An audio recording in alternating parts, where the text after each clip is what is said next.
ছাত্ৰ ছাত্ৰীসকলৰ বাবে এটা সুখবৰ। লকডাউনৰ বাবে যিহেতু স্কুলবিলাক বন্ধ হৈ আছে, সেইবাবে সেৱাই সিলেবাছখন অলপ হ্ৰাস কৰাৰ কথা চিন্তা কৰিছে। নতুন সিলেবাছত কিছু অংশ হ্ৰাস কৰি দিয়া হৈছে, কিছু ইউনিট আঁতৰাই দিয়া হৈছে। সিলেবাছখন বহুত ছাত্ৰ ছাত্ৰীয়ে পাইছে যদিও সিলেবাছখন ভালকে কি আছে কিনো বাদ দিছে ভালকে ধৰিব পৰা নাই। বহুতো ছাত্ৰ ছাত্ৰীয়ে মোক অনুৰোধ কৰিছে যে সিলেবাছখনৰ ওপৰত এটা ভিডিঅ' বনাবৰ কাৰণে।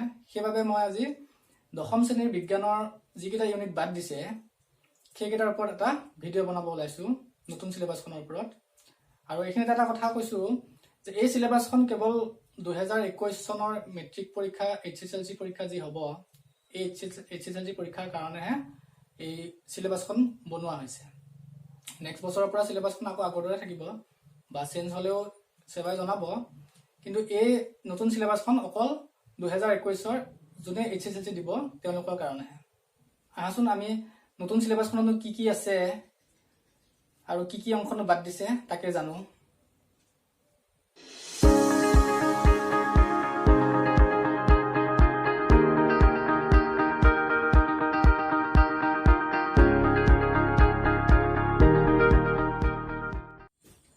সিলেবাছখন এনেকৈ বনোৱা হৈছে: revise courses content only for HSLC examination 2021 in view of COVID-19। তাৰমানে এই সিলেবাছখন স্পেচিয়েলি 2021ত যিখিনি ছাত্ৰ ছাত্ৰীয়ে মেট্ৰিক দিব, HSLC এক্সামিনেশ্যন দিব, তেওঁলোকৰ কাৰণেহে বনোৱা হৈছে, ৰিডিউচ কৰি দিয়া হৈছে।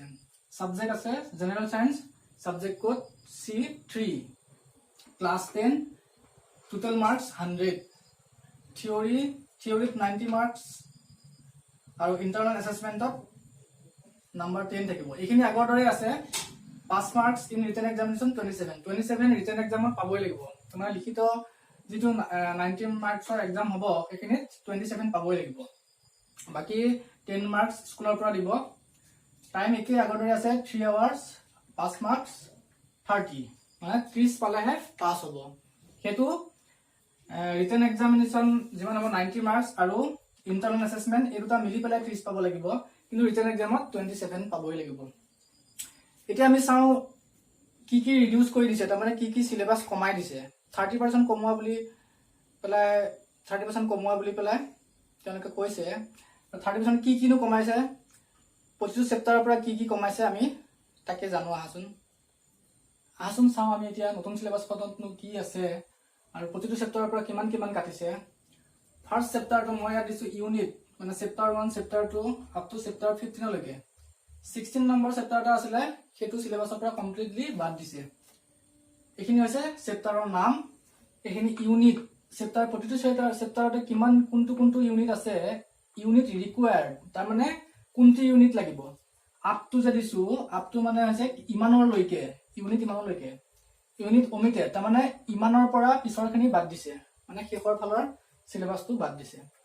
এইখিনিৰ পৰা বাদ দিছে, এইখিনিলৈকে লাগিব, প্ৰথমৰ পৰা এইখিনিলৈকে লাগিব, আৰু মাৰ্কছটো এইফালে আছে।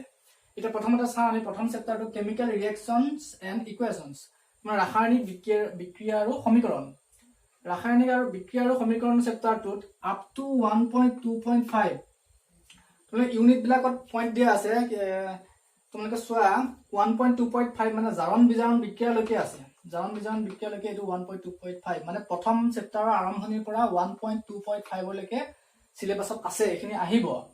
তাৰপিছত 1.3 পিছৰ পৰা আৰু চেপ্টাৰটো নাহে। 1.3 কি আছে, ক্ষয়ীভৱন, দুৰ্গন্ধিতা বা ৰেঞ্চিডিটি, এইখিনি নাহে, এইখিনি বাদ দিয়া হৈছে, এইখিনি সিলেবাছৰ পৰা আঁতৰাই দিছে। এবাৰ আহিলো ছেকেণ্ড চেপ্টাৰটো। ফাৰ্ষ্ট চেপ্টাৰটোত মাৰ্কস আহিব 6, এচিড বেচেছ এণ্ড সল্টছ, মানে এচিড, ক্ষাৰক আৰু লৱণ। এইটো চেপ্টাৰৰ পৰা আহিব 6 মাৰ্কস। এইটো ক'লৈকে আহিব, আপ টু 2.3.1, মানে ইউনিট 2.3.1 লৈকে আহিব। 2.4 পিছৰখিনি আৰু নাহে।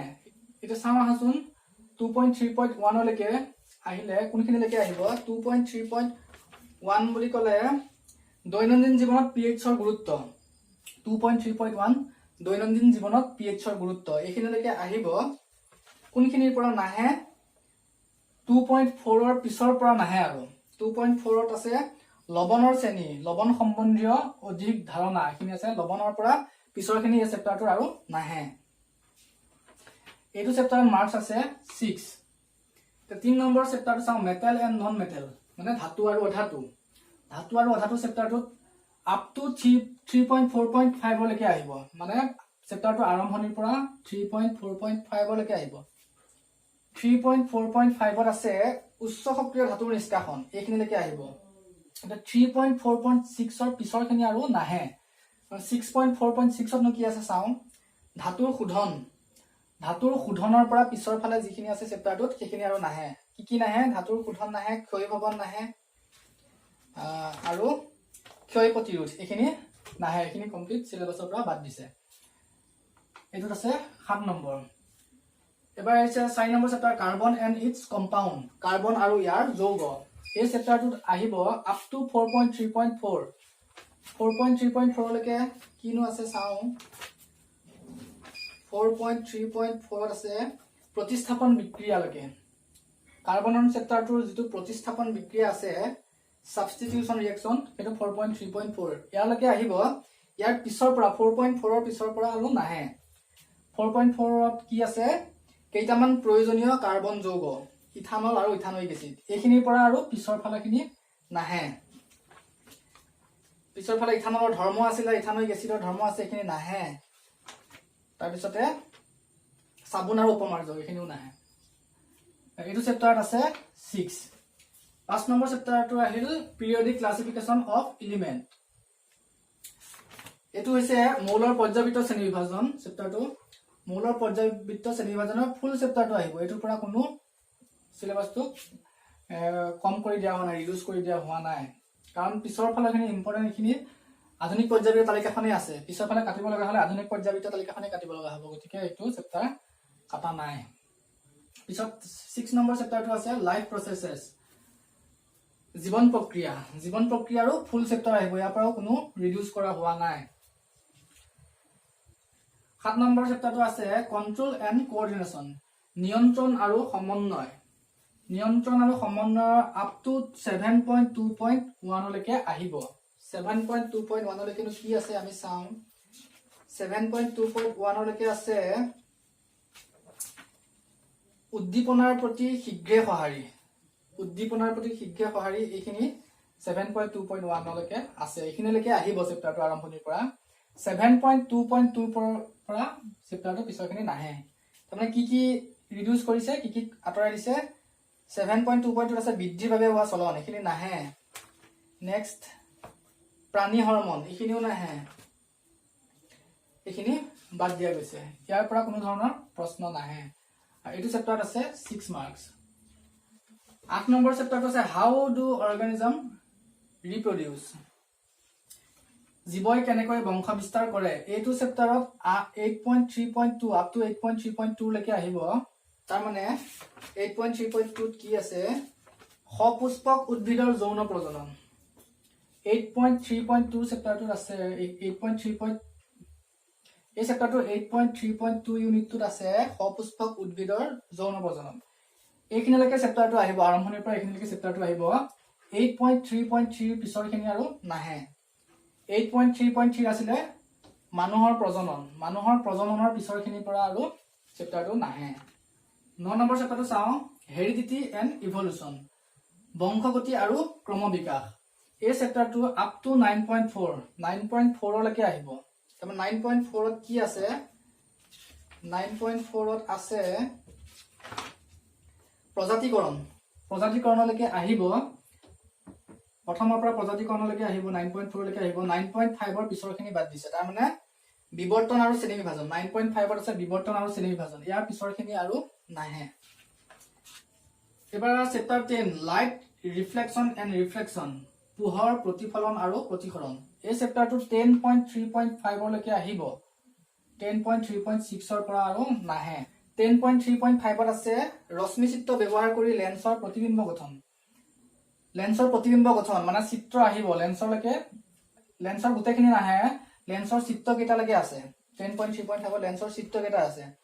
10.3.6 আছিলে গোলাকাৰ লেন্সৰ বাবে চিহ্ন প্ৰথা। এইখিনিৰ পৰা আৰু পিছৰ ফালে নাহে, তাৰমানে লেন্সৰ ওপৰত প্ৰব্লেম নাহে, এইখিনি কাটি দিছে, মানে আহিব 10.3.5 লেন্সৰ চিত্ৰলৈকে আহিব। এইটো চেপ্টাৰত আছে 8 মাৰ্কছ। চেপ্টাৰ 11 আছে human I and colourful world, মানুহৰ চকু আৰু বাৰে বৰণীয়া পৃথিৱী। এই চেপ্টাৰটোত আপ টু 11.5 লৈকে আহিব। 11.5 কি আছে আমি চাওঁ। 11.5 আছে বায়ুমণ্ডলীয় প্ৰতিসৰণ। বায়ুমণ্ডলীয় প্ৰতিসৰণলৈকে আহিব, তাৰ পিছৰ পৰা আৰু নাহে। 11.6 আছে পোহৰৰ বিক্ষেপণ। পোহৰৰ বিক্ষেপণৰ পৰা আৰু নাহে। এই চেপ্টাৰটোত আছে 5 মাৰ্কছ। এবাৰ আহিলে 12 নম্বৰ চেপ্টাৰ ইলেক্ট্ৰিচিটি। এইটো 12.6.2 লৈকে আহিব, 12.7 পৰা নাহে। 12.6.2 আছে সমান্তৰাল সজ্জাত ৰোধক। সমান্তৰাল সজ্জাত ৰোধক এইখিনিলৈকে আহিব। তাৰপিছতে 12.7 নাহে। 12.7 বিদ্যুৎ প্ৰবাহৰ তাপীয় ক্ৰিয়া, ইয়াৰ পিছৰ পৰা আৰু নাহে। বিদ্যুৎ প্ৰবাহৰ তাপীয় ক্ৰিয়াৰ পৰা ইয়াৰ পিছৰখিনি আৰু নাহে। এই চেপ্টাৰটোত আছে 6 মাৰ্কছ। চেপ্টাৰ 13 আছে magnetic effect of electric current, বিদ্যুৎ প্ৰবাহৰ চুম্বকীয় ক্ৰিয়া। এই চেপ্টাৰটোত আপ টু 13.6 লৈকে আহিব। 13.6 আছে বৈদ্যুতিক জেনেৰেটৰ। জেনেৰেটৰলৈকে আহিব, 13.7 পৰা নাহে। 13.7 আছে ঘৰুৱা বৈদ্যুতিক বৰ্তনী। ঘৰুৱা বৈদ্যুতিক বৰ্তনীৰ পৰা পিছৰখিনি আৰু নাহে। এই চেপ্টাৰটোত আছে মাৰ্কছ 5। চেপ্টাৰ 14 আছে চ'ৰ্চ অফ এনাৰ্জি, শক্তিৰ উৎসসমূহ। এই চেপ্টাৰত আহিব আপ টু 14.3.1 ইয়ালৈকে আহিব। 14.3.1 কি আছে সৌৰশক্তি। সৌৰশক্তিলৈকে আহিব। ইয়াৰ পিছৰ পৰা 14.3.2 পৰা নাহে। 14.3.2 আছে সমুদ্ৰৰ পৰা প্ৰাপ্ত শক্তি। ইয়াৰ পৰা আৰু পিছৰখিনি নাহে। এই চেপ্টাৰটোত আছে 4 মাৰ্কছ। নেক্সট চেপ্টাৰটো আছে চেপ্টাৰ 15 আৱাৰ এনভাইৰনমেণ্ট, আমাৰ পৰিৱেশ। আমাৰ পৰিৱেশ চেপ্টাৰটোত আপ টু 15.2.1 লৈকে আহিব। তাৰ মানে 15.2.1 আছে খাদ্য শৃংখল আৰু জাল, এইখিনিলৈকে আহিব। 15.3 পিছৰখিনি নাহে।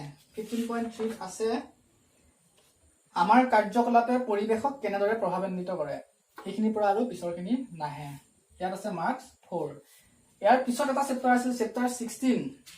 চেপ্টাৰ 16টো আছিলে প্ৰাকৃতিক সম্পদৰ ব্যৱস্থাপনা। এই চেপ্টাৰটো কমপ্লিটলি বাদ দিয়া হৈছে। এই চেপ্টাৰটোৰ পৰা কোনো ধৰণৰ প্ৰশ্ন নাহে। গতিকে এইখিনি হৈছে সংশোধিত নতুন চিলেবাছ এবাৰ। এইখিনি অকল 2021 যিখিনিয়ে HSLC এক্সামিনেশ্যন দিব সেইসকলৰ ষ্টুডেণ্টৰ কাৰণে। গতিকে তোমালোকে এতিয়াৰ পৰা সাজু হোৱা HSLC এক্সাম দিবলৈ। মোৰ ফালৰ পৰা অল দ্য বেষ্ট থাকিলে। এবাৰ যদিও লকডাউনৰ কাৰণে তোমালোকে স্কুল যাব পৰা নাই, হ'লেও ঘৰত তোমালোকে ভালকৈ পঢ়িছা বুলি মোৰ বিশ্বাস। আৰু ময়ো যিমানখিনি পাৰোঁ তোমালোকক ক্লাছ কৰি আছোঁ, বুজাবলৈ চেষ্টা কৰি আছোঁ। তোমালোকক কিবা হেল্প লাগিলে মোক কমেণ্ট কৰিবা। মই তোমালোকক সদায় আছোঁ, মই সদায় তোমালোকক হেল্প কৰিম। মই নিয়মীয়াকৈ ভিডিঅ' দি থাকিম, তোমালোকে চাই থাকিবা আৰু লাইক কমেণ্ট আৰু বন্ধুসকলৰ মাজত শ্বেয়াৰ কৰিবা। নতুনকৈ কোনোবাই যদি মোৰ চেনেলটো চাবলৈ ষ্টাৰ্ট কৰিছা তেনেহ'লে ছাবস্ক্ৰাইব কৰিব নাপাহৰিবা মোৰ চেনেলটো। ধন্যবাদ।